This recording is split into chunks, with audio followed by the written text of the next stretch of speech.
Welcome to Why Are We Like This, a Heartstopper podcast. I'm Ashley, she, her. And I'm Alyssa, she, they. And today we have a very special guest joining us from the UK to talk about rugby and answer all of our British questions. Hi, I'm Georgie, she, her. Hi, Georgie. Hi. Hello. Hello. Thank you for coming on. Yeah. You're very welcome. Do you want to give the audience your qualifications? So, I'm from England, so obviously all the UK schooling, I've been through UK schools, and I also play rugby, so can hopefully answer some of the rugby questions. Yay. We have a lot of rugby questions. Yeah. And those are the two most confusing, rugby and school. It's like, Yeah. I don't know what's happened. I don't know what's going on. Both things that I've done, so hopefully I'm confused by both as well, so we'll see. That's okay. I'm a teacher in the American school system, and I also went through the American school system, and I'm confused by it. So that's just, education systems are a mess. Built to be confusing. Yes. So I think that we should start with the question that we asked the most in the first episode, which was, how does rugby even work? Right. Big question. So, I mean, rugby is it's the base of rugby isn't too confusing. I mean, the goal of rugby is to put the ball on the other side of the pitch. Like that's the basic idea. And you run forward, you pass backwards. It's full contact, so it's like tackling, but you can only tackle the person who's got the ball. So that's like the base game, like the base idea of rugby. And being fast is definitely a win. So I think, recruiting fast people, you can see the goal. And you need 15 players. So, and ideally you want some substitutes as well, because, people go off injured and whatnot. 15's that's a large team, right? Yeah, so you have 15 people on, so there's 30 people on the pitch at any given time. Yeah, that seems like a lot. I know soccer is 11 per team on at once. Yeah, no, it's busy. And so you'd have 8 forwards and then 7 backs. So the forwards are like typically your like bigger, stronger players, and they do like the scrums and the line outs, which is the lifty thing. And then your backs are like the faster people who typically do more of like the running and the passing and stuff like that.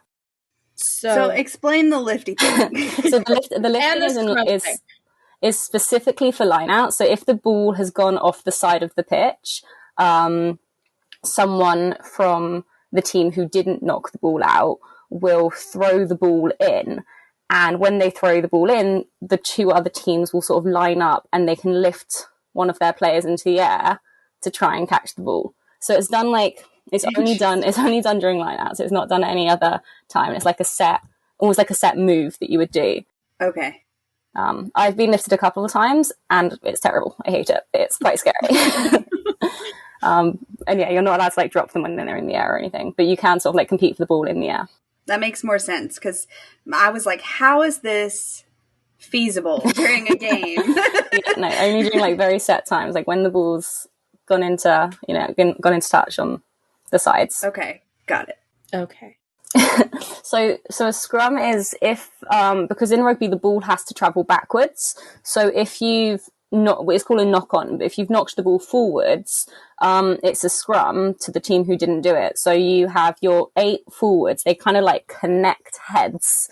There's like 3 in the front and then 2 behind them and then 2 on one on each side and then 1 at the very back. And you basically try and push each other, and the ball's kind of put in the middle, like down the tunnel, and you basically have to try and push each other off the ball and have the ball sort of travel underneath the scrum and out the back, when someone would then pick it up and pass it to the sort of the rest of the players. So it's basically just a big pushing each other thing. And that's like another thing that happens at like set time. So it wouldn't just be like randomly in the middle of the game. It would be like only if the ball's there's a couple of times. So like the main time would be if the ball's been knocked forward. Okay. I'm sorry. Wait, I'm still hung up on the ball travels backwards. Yeah. What? You can kick it forwards, but you have to pass backwards. You can't pass forwards. So you have to run forwards and pass backwards. Yeah. That's why they always throw it like that. Okay. Yeah, which is why you sort of throw it sort of, because it can go level or it can go backwards, but it can't go forwards. You can kick it forwards, but you need to pass it backwards. That's going to take some skill to know who's behind you. Yeah, just look. I mean, you have to be behind the player with the ball, otherwise you're offside. So everyone on your team should be behind you. Gotcha. And I tried to see, I tried to look for the numbers on their shirts to see what positions they played, but I couldn't spot it. I know this because Eddie and I were looking it up because of a fan fiction that I was working on, which is available now to read on Archive of Our Own. But Nick is number 10. Okay, that makes sense. Yeah. And Charlie's 14. Yeah, so Charlie would be a winger, which would make sense. Wingers are typically fast. That's the sort of the main, you're typically your fastest players are going to be on the wing, which is positions 11 and 14. And then 10 is the fly half. And the fly half is in the back line. So they're not like part of the scrum or part of the line out, but they're going to be like kind of like the decision maker in the back line. I've heard it. I mean, I don't know much about American football, but I've heard it equated to kind of like the quarterback, like the person who kind of decides what the move's going to be. But they're kind of like the bossy people in the backs. So the number you're assigned, you don't pick your number. You're like assigned based on your position? Yeah. Okay. Yeah, so positions 1 through 8 are forward, and then 9 through 15 are backs. Okay. And then anything sort of 16 to, whatever is your substitutes. I think it's usually like 16 to 24. Okay. Interesting. And then do the sub numbers, do they correspond as well? Is it kind of like just... Typically, like 16, 17, 18 would be forward substitutes, and like the higher numbers would be back substitutes, but it doesn't have to be. It can be anything. Like the subs can go on for any, and like you can end up like swapping your positions around during the game as well. So like if I've started the game playing 9 and then at half time the 10 has subbed off, I could play the 10 position, but I'd still have the 9 shirt on. Right. But like you'd start the game typically wearing the shirt that's the position. Okay. That's interesting. So because, we hear throughout the show that he's Rugby King Nick Nelson, and I'm curious as to what, like in the school culture or in like rugby would make it why he would be dubbed that, like amongst some of the students at Truham. I think it would. So I think with a lot of schools in the UK, they tend to either sort of be like rugby schools or football schools. Like not always, but a lot of the time they'll kind of be really big on one of the two sports. And so I guess if he's like, I would imagine it would be that like he's the best rugby player, and he's like, 10 can quite often be like a try scorer, or like, if I would imagine it's basically like he's just the best player on the team. And it sounds like they're maybe not doing because one thing that struck me as a bit unusual is for rugby to be a big enough sport within the school that he's like the rugby king, and he's, quite popular partly because of being part of sports, but they can only get 15 players on the team and they need to like recruit. Like it's weird to me that they haven't got enough people that they're turning away, like, that they're having tryouts and being like, no, you're not good enough to get on the team. Like it seems odd to me that they only have 15 players and they're actually having to actively recruit more players. But I imagine he's just like the best player. I'm also wondering if maybe that's a Tau exaggeration. Yeah, that would also Might make just sense. Be Tau. Seems like something Tau would do. Yeah. Okay, wait. Okay, so the 1, 2, 3 squeeze exercise they do. Yeah. So that's pretty common, I think. So you do it like at the beginning of the game, like, so you all like come in a little circle and you like grab a shirt and you're all like tucked in and you're sort of like, be like, we're gonna win this match. You sort of hype yourself up a little bit. Like quite often the captain will like hype everyone up, and then you'll do like a 1, 2, 3 squeeze and sort of get yourself in the right zone. Like a little bit of aggression, a little bit of like team camaraderie, like. Yeah, I think so it's sort like of a huddle. Yeah, I think so. Okay. So you do it like but instead of like 1, 2, 3 break. So like some people, 1, 2, 3, some teams do that. So like my team, we put our hands in the middle and we go like 1, 2, 3, and then shout our team name. But a lot of teams will do like the squeeze, and I think it's because it's a bit more aggressive. So like with a contact sport like rugby, aggression is a good thing. So I think it's like to get you in the right sort of physicality. That makes sense. That's all of my rugby questions. Yeah, that's all. I think that's everything that I have as well for Cool. rugby. So, is there anything you want to add about the rugby representation in the show? I think it seemed, like I said, like the only thing that struck me as a little odd was rugby, and like rugby's quite a popular sport in the UK. Like I don't think it's not as big as say football, but like or soccer, but it's definitely a big sport. And I think it's odd that an all boys school would be struggling to have enough players for the team. But other than that, it seemed like good rugby. I mean, the way that they were practicing tackling was a little. It was a decision, and the fact that, and like the idea that Charlie wouldn't already be quite well versed in rugby, like he would have. Like at my school, at least, like the boys did rugby every year as part of like PE. Like it was, like every year they had to do a term of doing rugby. Okay, but as a nerd, in Charlie's defense, like, do we really think that he is an enthusiastic participant in the rugby unit? This is fair. This is fair. I mean, gay crushes will drive you to do a lot of things, and I guess that's fair. Yes. Yeah, I think that also played a role in the tackling practice. They were just trying to get a little physical. That was they weren't practicing tackling; they were flirting. That's fair. Yeah. Nick was like, "I think you should probably try to tackle me. Yeah, maybe you should just like hold me." Yeah, that's fair.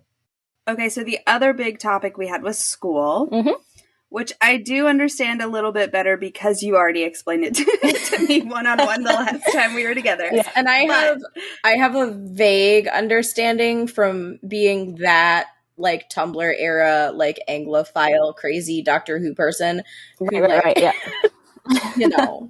watched basically all of the popular British shows. So I have like a tiny understanding. But that was our other big question, was how does British school work? Okay. So I guess so British school is the main sort of chunk of secondary school would be year 7, 8, 9, 10 and 11. And then sixth form is like year 12 and 13, or sometimes it's called upper sixth and lower sixth. And school sort of so basically you have to be in school until the end of year 11. At that point you can do an apprenticeship or you can go to college, which is different from American college. It's like what you do from sort of 16 to 18. You can do kind of like vocational courses like health and beauty, stuff like that. Or typically more like academic schools so like the school that I went to, we had like sixth form integrated into our school, and you would do A-levels, which typically you do if you're going to university. So like you start school at this when you're 11, and then years 10, 11, 12 and 13 is like the equivalent to the American high school, I think. Okay. So you would go into year 10 at like 13, 14? Yeah, so year 11 would be like 15, 16. So year 10 would be 14, 15. Okay. Yeah, that tracks. Yeah. And then year 12 is like 16, 17. Year 13 is 17, 18. So you start school in like when you're like 11 or 12, like you start secondary school at 11 or 12. Okay. So for those of you Americans listening, take the year and subtract 1, and that is the American equivalent, basically, right? Okay. Yeah. So like if I were teaching, because I teach 7th grade, so I'd be teaching year 8 if I were in the UK. Yeah, like 12, 13. Yeah. Okay. Yeah, so then like the like UK college is like it's like trade school essentially, or it's like you're like you said like hair and beauty. I'm also thinking like some other things where you need additional training but not necessarily a degree. So in the UK you have to be in some form of education until you're 18, but that education doesn't necessarily have to be school. So a lot of people will do like apprenticeships and stuff instead. College, typically you do like level 3s in something. So level 3 is the equivalent of A-levels. So you can do like a level 3 in childcare if you want to work in a like a nursery, or you could do a level 3 in like hairdressing if you want to be a hairdresser. Some universities will accept level 3 qualifications. Like your kind of more prestigious unis will probably only take A levels.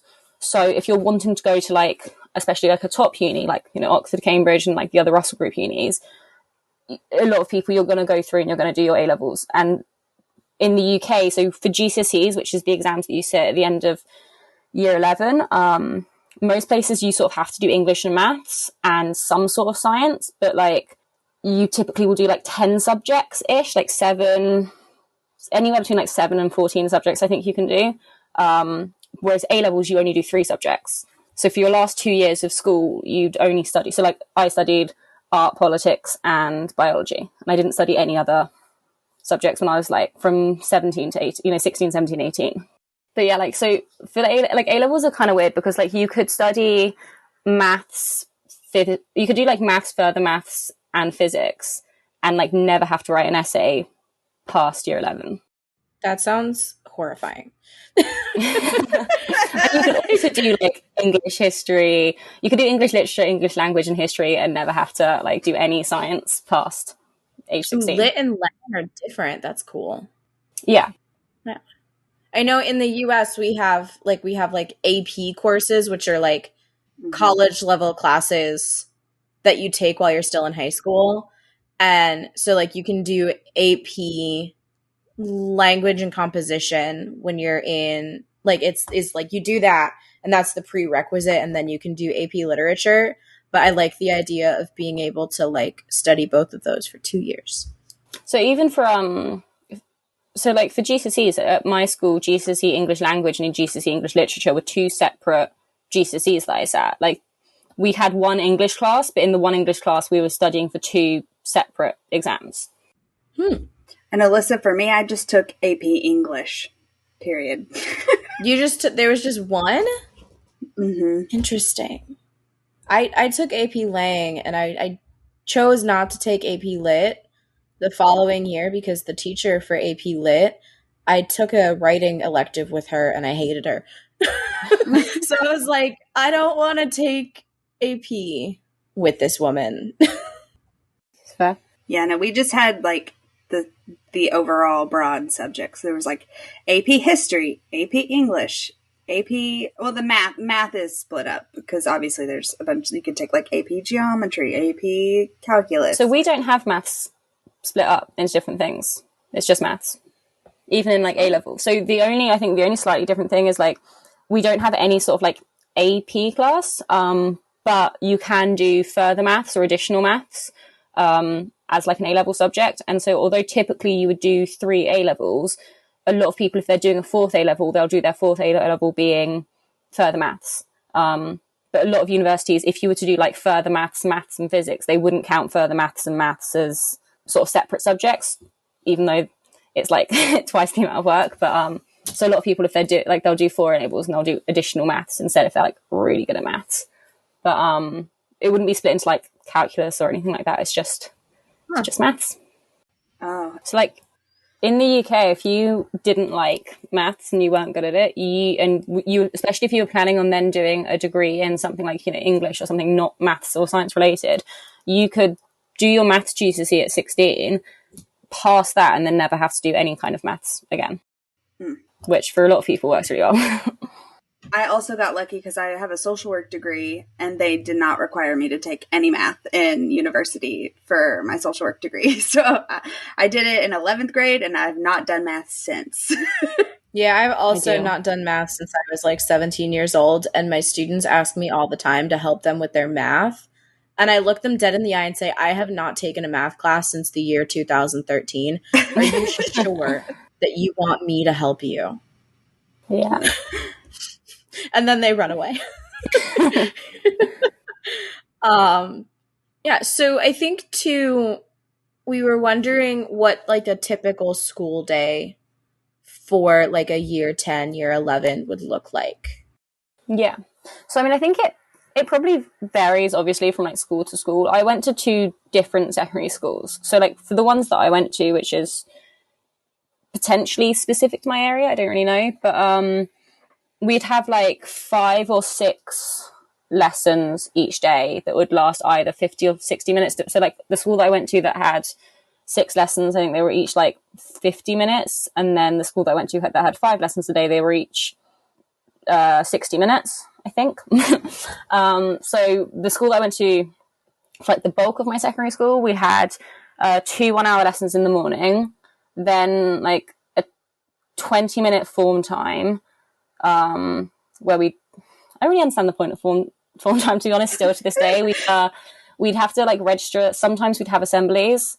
It would be like daily notifications, like stuff that might be happening. It sounds like homeroom.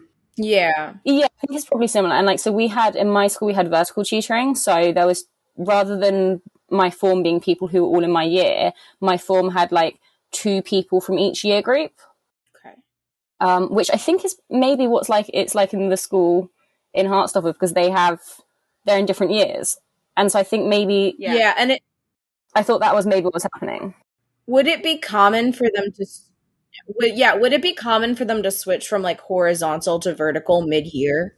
Because they like make an announcement that they're switching to vertical form groups. So my school did it at the end of one year. So my first year of school would have been form groups within my year, and then at the beginning of year 8, they'd switched it to vertical. Mm. But midway through the year, I think's a weird decision, but I guess it could happen. It seems more likely that they'd do it just at the start of the academic year. But then, so you'd have like a break time, then another 2 lessons, then an hour lunch, and then 1 more lesson, and then we'd be sort of free to leave. But some schools will have like your form time, they'd have it at the beginning and the end of the day to sort of register, I think in a way to like try and stop people from leaving early. Yeah. But yeah, my school didn't. We had it in the middle of the day. And like my school day, I think, was from like 8:50 till 3:50, I want to say, something like that. Which I think is pretty common. Yeah, like sort of 8, I think any time between sort of like 8:30 and 9, and then finishing at any time between like 3:30 and 4 is pretty typical for secondary school. Are all of the schools there that bright and colorful? Definitely not. No. Yeah. Staged for the show. Like, 100%. Like, I mean, like, I guess like some, like there are probably some nicer sort of more, but yeah. Yeah. I wouldn't say so. And that actually kind of leads into something I was wondering. Do you think that they're private schools or public schools? I think, because they're grammar schools, or they're called grammar schools. And like, so in the UK, it used to be a lot more common that schools would either be grammar schools, or it's called secondary modern schools, or like more commonly people call them like comps. And there'd be like an entrance test. So like the school that I went to was a grammar school, and you'd do a entrance test before you'd start, and if you passed, you could go to the grammar school. If you failed, you would go to the secondary modern school. And they've sort of like scaled them back a lot. So now, like, I think there's only like 170 grammar schools out of like 3,000 secondary schools in the UK. Like, they're a lot less common. So whether or not their school is, because we never find out the area, do we? It's kind of like made up. It's supposed to be Kent. It's Kent. It's like supposed to be a fictionalized town near Kent. Okay, well, so Kent is one of the areas that does still have grammar schools. So it might be that like because some schools, after they got rid of grammar schools, they kept the name grammar school. Mm-hmm. And so like it might be that, and it's just like a regular school that used to be a grammar school, or it might be that it's actually a grammar school where like there's an entrance test to get in, but it's still free. Okay. But it could, so it's like be a private school. It could be a paying school. Okay. So in New York City, we have these things called specialized high schools where you have to take an entrance exam to get in, and like you have to pass it in order to be admitted. So like the one that, if you're anyone who might know would know, like Bronx Science or like Bedford Stuyvesant, those are like schools that you have to take an entrance exam to get into for high school. It's called the Specialized High School Scholastic Aptitude Test, I think. It's called the SHSAT, which is an awful name. But anyway, yeah, so it sounds kind of like that, because those are public schools within the New York City school system. It's basically like trying to get into university, except you're 14. Yeah. So like I think the original idea behind grammar schools was to try and sort of filter out children who are likely to be high academic performers and go on to university versus sort of children who would therefore want to go to a more academic school compared to children who'd perhaps be like less academic. I mean, the whole system sort of, I think, has ended up being quite classist. Mm-hmm. But it's called the 11 plus exam. Where I live in Buckinghamshire, we had the 11 plus, so I sat the 11 plus. I went to a grammar school. And like, so in my town, there's 3 grammar schools. There's the co-ed one that I went to, and then there's a girls' school and a boys' school. So it could be that the boys' school that they go to is like the boys' grammar school, and you then have like the girls' grammar school. Yeah, because I do know, I'm trying to remember, but there's a part in Solitaire, which is about Tori, where either their grandfather or someone makes a comment about how Charlie got into grammar school. So I'm assuming that at the very least in the books, it still is a grammar school, and it's not just that they kept the name.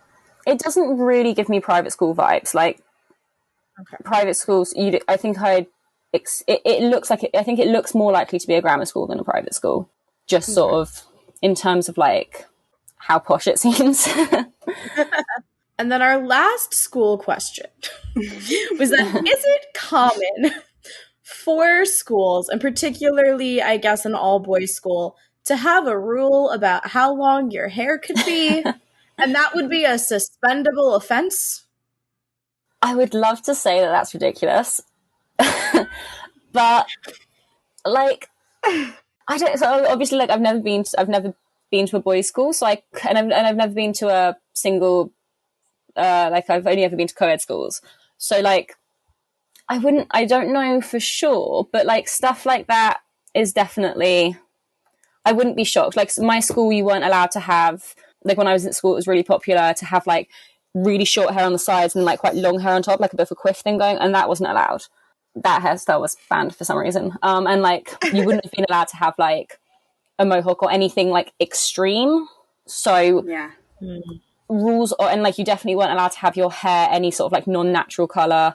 I think they would have been like, if you tried to like shave bits of your hair, I think that would have been considered a bit extreme. So I think for them to try and have rules about hair length, it wouldn't shock me. Interesting. And it would be like, you would get suspended if you did do that? So like, my school, it would have been considered a regular uniform offence. And so for a regular uniform offence, I think if you had 3 offences per half term, you'd have an after school detention. And then if you had enough after school detentions, you'd have, like, it would sort of build up, if that makes sense. Like, if you had a certain number of after school detentions, you'd then get excluded for a day. Like, it would build up. So I can't imagine a school having it be like instantly you're excluded just for your hair, but I think it would be like if you're not willing to get a haircut, and it's then like an ongoing thing, which you know is messed up. Yeah, it's messed up, but it makes sense? Question mark? Yeah, like, I'm not. I hate it, but it doesn't surprise me. Exactly. Yeah, so yeah, I think it makes sense that it's like, Elle's not gonna cut her hair. Yeah. So she's just going to keep getting in trouble, and eventually that they're going to suspend her. Yeah. And like, a lot of schools, instead of like suspending people, like you'd be in like isolation or like internal exclusion. So you'd have to like, you'd go to like a room on your own and have to do all your schoolwork there. Yeah. Like in school suspension. Yeah. So I think that's like a lot more common than out of school suspension. Yeah, that's similar here too. Because I hate out of school suspension. Sounds like a reward for doing bad things. Literally, yeah. And like, you have to like they have to be trying to keep kids in school, which suspending them isn't. Yeah. And I think at the very least for like the city, New York City, your out of school suspension rate like negatively impacts the school, but like in school suspension rate, it doesn't, because they're still marked present, and that's all that really matters. Yeah. So that they show up. Yes. Ashley, do you have anything else about schools? Not that I can think of. So now I just have like some random stuff. Yes. Okay. Like, are Sweet 16s a thing in the UK? Or was Harry just flexing? So I think like 16 I think would count as like a bigger birthday. So like 16, 18, 21, 25. Like, I think they count as like bigger birthdays. But like Sweet 16 in the way that I perceive as being in the US, I wouldn't say is a thing. Like, you can't really do anything at 16. Like, I think you used to be able to buy lottery tickets, but I don't think you can now. And you can consent to have sex. And that's, like, it's not like a big one. Like, you can't drive, you can't, like, I don't think it's a big thing in the same way it is in the US. I think it's just, like, a bigger deal than maybe turning 15 is. But as a teenager, like, I made a big deal out of my 16th birthday, but I made a big deal about every birthday I had as a teenager. But yeah, I'd say 16 is a bit bigger. How old do you have to be to drive? 17. Okay. Also birthday related. In the show and in the comics, they wear the, like, buttons and pins on their shirt that have, like, the year they're turning. Is that a common thing? Yeah. Yeah, 100%. Yeah. Like, a lot of birthday cards will come with, like, we'd call them badges, but, like, pins or, like, in the card for you to wear. Especially, like, if you're a kid, and then you can buy, like, for the big birthdays, like, you struggle to buy one for, like, every single age that you could turn, but, like, 16, right. 18, 21, 25, like, the big ones, you could definitely, yeah. And, like, I've definitely worn many a happy birthday badge. Yeah. So for Halloween, I was both Nick and Charlie. I had a mid-party outfit change, and so I had, like a funky sweater, and I got a 15 button, and nobody at the party knew who I was. I had to, like, pull up. I just, like, went ahead and had screenshots ready, so I could just, like, show them when I walked, like, this is who I am. But yeah, trying to find a button that said 15 was really hard here. I had to get one that was, like, blank and then get number stickers and add the 15 to it. Yeah, so I wouldn't say it would be, like, a lot of supermarkets, like, in, like, the card section at a supermarket, you'd be able to find, like, the big ones, and, like, a lot of, like I said, like, kids' birthday cards especially will have, a lot of them will have, like, the badges in the card. But, like, any, like, more specialist card shop where you can get, like, the balloons with numbers on and stuff, you'd be able to get numbered badges as well. Yeah, I went to Party City, which is, like, where you should be able to get anything party related. Mm-hmm. But they only had, like, 1 to, like, I'd say ages, like, 1 through 6 had a button, and then there was no older kid buttons. Not even like 16 terrible. And 18? Mm-mm. It's terrible. I feel like I've definitely seen, like, plastic tiaras with 16s on them. Yeah, they had tiaras and stuff, but they didn't have buttons. It's just not the vibe, yeah. Yeah, it's not really the vibes. I think Charlie's is handmade, and I do love the idea that, like, Isaac, Tao, and Elle had a craft night. Aww.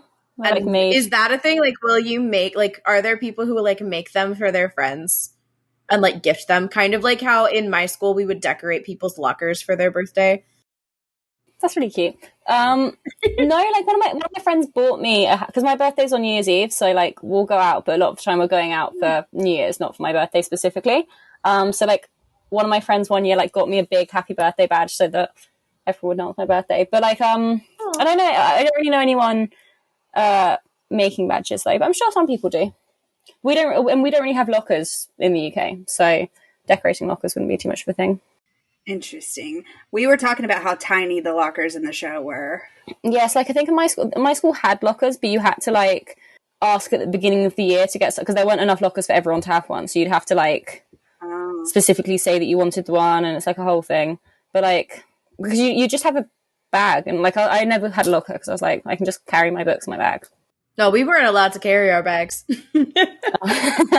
We were, but we had so many books that it would have, like, broken my bag. We didn't really have many textbooks, though. Like, not textbooks that we'd need every day. It would just be, like, your exercise books. So we had, like, a thick textbook for every class, and then some of them would have, like, multiple books you had to bring. So, yeah, like, in between classes, you would take your backpack and switch out what books were in your backpack in your locker, so that you were only carrying, like, half of the weight around. Like, I think some people definitely had lockers, but yeah, I never had a locker. I just suffered through with a heavy backpack. Shall we address the shoe tying? Yeah, what's up with the shoe tying? That is not a British thing. That's just someone who doesn't know how to tie their shoes. It's just a Joe thing. Yeah, I think it looks like it. Didn't you say that Nick does it later too? Yeah, but I couldn't find it. I'll have to ask Cassandra where she saw that, because she's the one who told me that she saw Nick do it too. Maybe it's just like a thing for TV to make tying laces take longer, or like to get a perfect. But like I've never seen any of them tie their laces like that. That's yeah. Well, I'm going to post the video that I took of it, and I'm going to ask people, do you tie your shoes like this? Do you know how to tie your shoes, or do you tie them like this? Yeah. Yeah, that was very strange. But I do think that it makes sense of it being like a TV thing for like shot consistency and things like that. So I'm choosing to believe that that's the case. If it's not, that it's a British thing. That's my guess is that it's a TV thing. Also, the scene where Nick is making tea, he uses a glass jar of milk. Is that still common? I wouldn't say it's common, but like you can definitely still get like I buy my milk at like the supermarket, so I just get like a regular, bottle of milk. Yeah. But like I know that some people you can get like bags of milk that are meant to be, I think, more eco. But like I know someone who gets their milk in like jars. I think it's like meant to be more eco because it's like local milk and it's like reusable jars and stuff. So I personally don't. I'm taking it as a sign that Nick's mum's just concerned for the environment, which makes sense. She's a good person. Just makes sense. Just more reasons to stan Sarah Nelson. Yeah, that would be my guess. Is because it's not like I wouldn't say it's like a super common thing, but I know some people who do. And like here you would have to go to like the farmer's market to get it in a jar. I think it'd probably be the same here. I don't know whether or not you can still get I don't know if you can still get milk delivered. I don't know if it would be something where you'd have to go to like a market specifically for I'm not too sure. I do, and now that I'm thinking about it, I feel like the idea of like milk in glass jars and like the implication that you're still getting it delivered by a milkman kind of like adds to this like quaint English town vibe. And I wouldn't be surprised if it was just like a stylistic choice. To sort of vibe. Because it feels a little bit sort of cuter. Yeah. Mm-hmm. It is more aesthetically pleasing than like a plastic carton. Yeah, exactly. I was wondering how accurate is like Harry as like representation of like a British like douchey lad bro guy. I think it's not bad. Like I think it's definitely a little bit dramatized. It's for TV, but like I think that sort of vibe, like a lad, and like I think especially with like the whole like rugby, like on the rugby lads, and like I think it's definitely like lad culture, opposed to like I guess like we wouldn't say like bro culture. It would be then like lad culture, right? And like I think it's thing where like group of boys like they'll say like really mean things. It's like, oh, it's just banter though. It's just banter. Like it's definitely an excuse to just be really mean to people, and you're like, oh, but it's just banter. But like I think it's pretty accurate. Like people sort of basically bullying, but like in a way that's kind of like bros and just like really gross. Yeah, it's not a great culture, but it's definitely very ripe, especially in like I think team sports like rugby lads and football lads. It's definitely very present. And because that's different from like chavs though, right? Because in the comics, one of Charlie's friends calls Nick a chav at one point. And I thought that was a different thing. Yeah, it is. So, I mean, I think there's differing opinions on it, but for me, I think chav is kind of it's definitely a derogatory term, but like there's some people reckon it stands for council housed and violent, and like the idea of it's like these like low income or people from council estates who are like violent and aggressive. And I think like the roadman would be kind of like the more modern description for it. So like I personally don't like it as a insult because I think it's a little bit classist. Like a bit mean. But like that would be like the sort of stereotypical chav would be like boys like with their like trousers like halfway up their ass, or like sets of like trackies and like caps onto like their hoods, and like girls with like big hoop earrings and like lots of fake tan, and like where like they would do like lipstick and like nude colors, and it's like a very specific aesthetic, but like I'd say it's completely different from being like lad culture. Okay, so it's just that was a weird choice on whichever character. I would definitely not say that Nick, or at least how Nick's portrayed in the show, I definitely wouldn't say that would be like your stereotypical chav at all. Yeah, because he's very much the same in the comics. And when I was rereading it recently, it jumped out at me. I was like, that's odd. Yeah, like Chav would definitely be. Yeah, I wouldn't say that would be, because he's like quite like clean cut and. Mm-hmm. Yeah. Because I had always assumed that it was like the equivalent of, do we have a word for, I guess like, I don't know if there's really a word for it, but like lower class, like people from the hood, like the projects and stuff like that. And like I'd definitely say like Chav is, you know, I think it ends up being an insult essentially to like lower class people. Mm-hmm. Like I think there's a lot of like, I think it's a very problematic insult to be using, but I wouldn't say that Nick would fit the type of person, because he doesn't seem to like, he doesn't strike me as particularly lower class for a start. Right. And like typically people who are going to grammar schools, if that is where he's going, there's a massive class aspect to grammar schools. Mm-hmm. And Kent is quite a nice area. So it was probably just like a really harsh dig. Yeah. And like, to be fair, it's like the sort of thing that teenage boys would say to each other. Yeah, you just feel like, I heard this is the new insult to call people, so I'm gonna call literally. Yeah.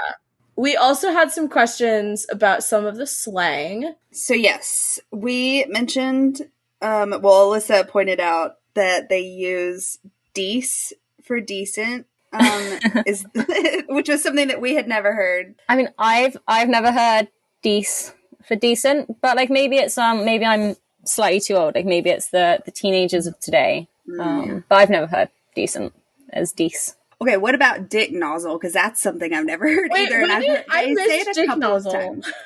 They say it a couple of times in the show. Dick nozzle is an interesting one. I can't say I've never heard it.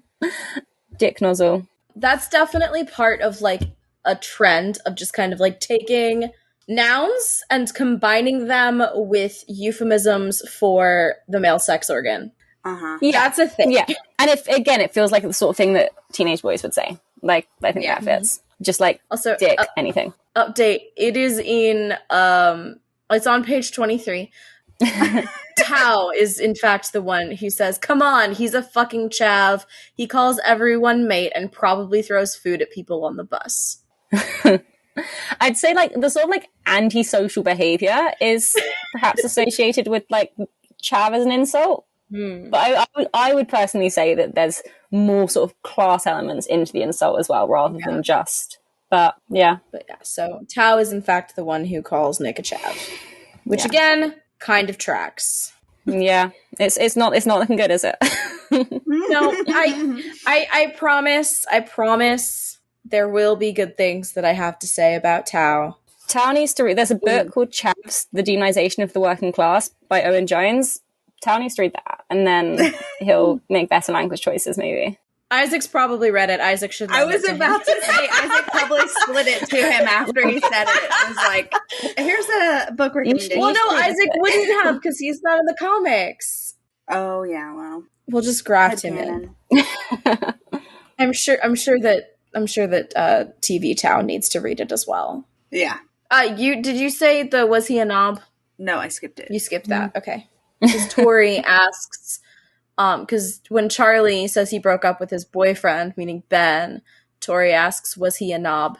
I'd say knob. Knob is a pretty standard insult. Knobhead. Yeah, just another way of calling someone a dick. But yeah, that's a good one. Knob. I don't think there's any other ones that really stood out to me. But yeah, I really hated Dece for decent. I was like, yeah, I don't love Harry, Dece for decent. Shut the fuck up. And it also doesn't help. It's like one of the first things that we hear Harry say. Yeah. So I'm like, no. The conversation's already not great. And it's because it's also just like the context of like, is he even good at sports? We want to be good. But yeah. Yeah. I just have one more thing that didn't make the Word document. Can you please say the word cinema? Cinema. Okay, so they all drag it out Cinema. on the show. That cinema. Cinema. I'd say cinema is that like a regional accent thing? It could be cinema. Cinema. You could say, yeah, cinema. I'm now saying it too much there, so it seems to sound like a real... But cinema, yeah. No, I think there's probably a slight... I mean, Kent, I'd say, is less... like, the regional accent for Kent, I think, would be less dramatic than what you'd hear from other regions in the UK, in terms of, I think, what, especially, like, foreign viewers would be more used to hearing. Yeah, cinema. Yeah, okay, cinema. Yeah. Okay, I hear it. I'm looking something up now. Because Imogen's the only one who I can, like, specifically imagine, like, hear saying it in my mind. And, like, when she says it, she's asking a question. And so, like, it kind of makes sense in the context of she's, like, hopeful and excited. And she's like, and then we'll go to the cinema? Like, what do you think? Come on. Do you still want to date me? You know? Because I'm trying to think. But I feel like Nick and Charlie both say it in the episode where they go to the cinema. Huh. Maybe I just missed that. Because Imogen is the only one who, like, when she said it, it kind of stood out for me. But yeah. It's like we put way too much emphasis on, like, the sin of it. Cinema. Yeah, I'd say it's definitely more cinema. Yeah. I think there's more of an emphasis on the second syllable, but yeah. I think sort of have the longer A sounds anyway, and harsher A's. So are there any other kind of, like, UK specific things that come up in the show that we didn't ask about that you think we should know? Or rugby specific things? I don't think so. I think, like, them going to, because they go to Brighton Beach at the end, and I think that's like you can tell. I think, like, you can tell when, like, stuff's filmed, like, on location. Like, Brighton Beach is pretty iconic, and, like, the pebble beaches and stuff. And, like, I think that's, like, a really cute. Like, Brighton is, like, a very, like, and Brighton is super. Generally speaking, it's, like, quite a liberal town or city.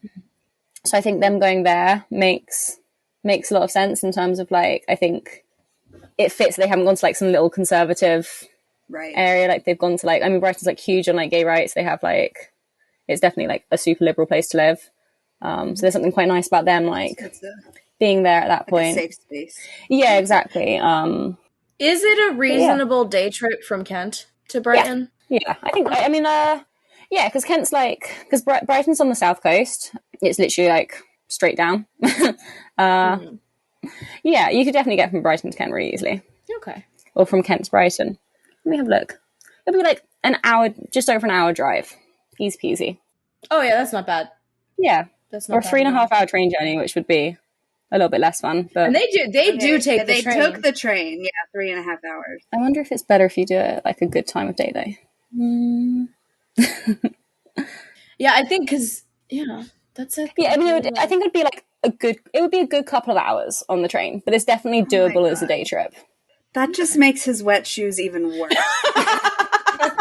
Listen, maybe they stopped in a shop and grabbed him a change of shoes. And, like, I will say, for, like, walking on pebble beaches barefoot really hurts. Like, I've been to Brighton and trying to walk anywhere on those beaches is horrendous, but I don't think it hurts enough to get wet shoes. That's terrible. You know what? And he could have packed sandals. That's the thing, is that he planned this. He had a rucksack. There could have been some slide-ons. If you're going to sit on a train for several hours with the sole purpose of going to the beach, wear flip-flops. You know, you can, like, flip-flops in your bag. Easy peasy. Yeah, it's a decision. It drives me insane, and I'm never going to shut up about it. It is my one complaint about the show. It is not even Tao's haircut. Not even Tao's haircut. I mean, it doesn't bother me as bad as it does the internet. I think it's a choice, and I don't love it, but also it's not taking me out of the show every time he's on the screen, whereas like that scene, every single time I'm like, no. Yeah, that's fair. All right. Well, thank you so much for answering all of our questions. It's all right. Thank you for having me. Yeah. And if anything else comes up, we will be consulting you. So. Of course. Yes. Just don't be surprised if we continue to shout Georgie in the middle of episodes, because there are some that we have recorded already, but that are not out yet at time of this recording. And also, I'm sure that as we're like watching more closely the other episodes, other things will come up. But maybe what we'll just do is message you and be like, so we messaged Georgie. It's really testing my knowledge about the UK. We might just have to have you back at the end of season 1 to like wrap up anything that we missed. Well, so you guys remember how in the last episode we said that it's impossible to skip between or to stop in between Kiss and Secret? Well, we did that and we're only kind of sorry about it. But of course, this is a bi-weekly podcast by two bisexuals, so we will be back in 2 weeks to talk about episode 4, Secret. And if you want to follow us online, we are at Why Are We Cast on all platforms. And until next time, bye. Bye.